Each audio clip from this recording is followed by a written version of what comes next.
Alors, nous sommes avec Godefroy Bilodeau, qui est entraîneur-chef au Centre national d'entraînement Pierre-Hervé et qui est l'entraîneur des athlètes ici présents à Nakartak.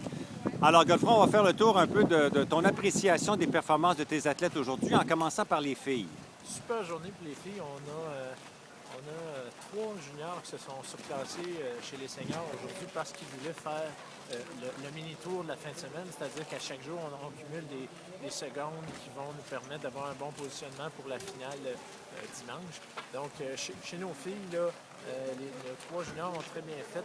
Il y a eu Frédéric Vézina qui a fini 8e. Excellente performance pour une sprinteuse. Là, je rappelle que c'est la catégorie ouverte, c'est les seniors femmes canadiennes, donc 8e senior femme canadienne. Il y a eu Sandrine Brown qui a terminé 11e, super bon aussi, et Anne-Marie Comeau qui était 12e. Donc ces trois filles-là, c'est des juniors, c'est pas des sprinteuses, mais quand même, aujourd'hui, en sprint, chez les seniors, ils ont très bien performé, donc c'est une excellente journée.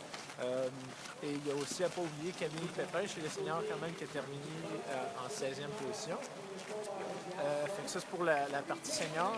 Et chez les juniors, on a Gabriel Lemire qui a terminé 2e en qualification ce matin, puis qui a terminé 3e suite aux vagues éliminatoires de l'après-midi. Fait que podium pour elle, médaille de bronze chez les juniors pour Gabriel Lemire.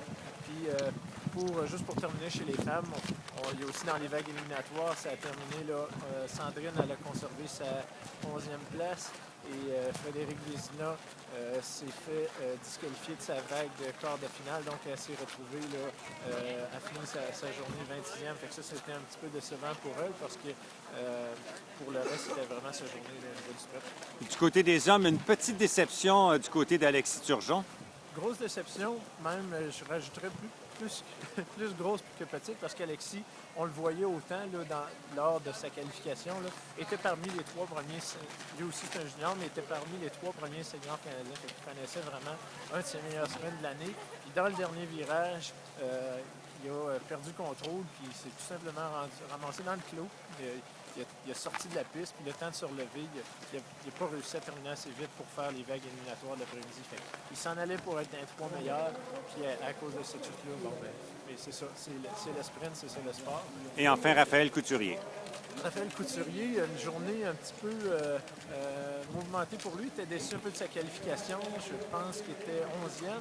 Puis finalement, en vague, ça a quand même bien été. Il a fini 3e de son quart de finale, a passé aux vagues, c'est-à-dire en semi-finale, il a fini 3e aussi. Non, c'est-à-dire 4e. Et il est allé en finale B. Et en finale B, il a gagné par une longue marge. Il a fini sa journée 7e. Pour lui, c'est une super bonne journée aussi. Là.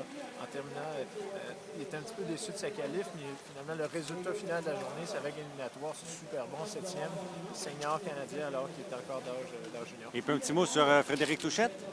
Frédéric Touchette aussi, bonne journée. Frédéric est un petit peu déçu de son sprint, mais si on regarde la façon de skier, il a très bien skié.